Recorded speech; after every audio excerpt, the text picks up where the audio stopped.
Halo guys, pantai merupakan salah satu destinasi wisata alam yang menakjubkan.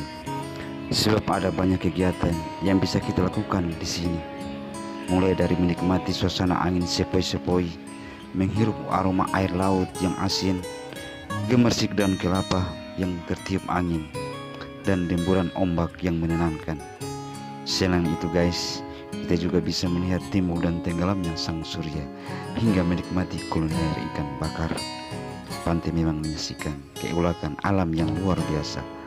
Tak hanya asik berlibur ke pantai, pantai juga membuat seseorang merasakan ketenangan.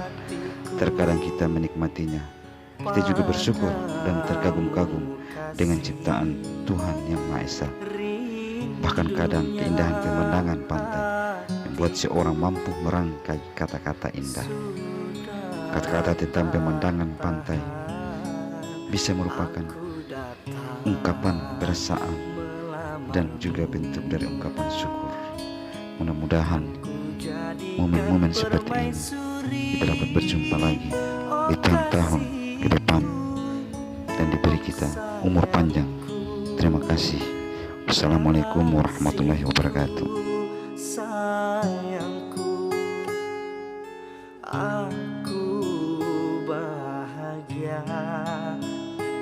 Kasihku, cintaku, hasrat membara.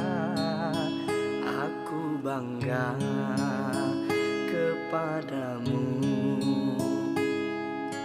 Bersemilah dalam hatiku, oh kasihku, oh sayangku.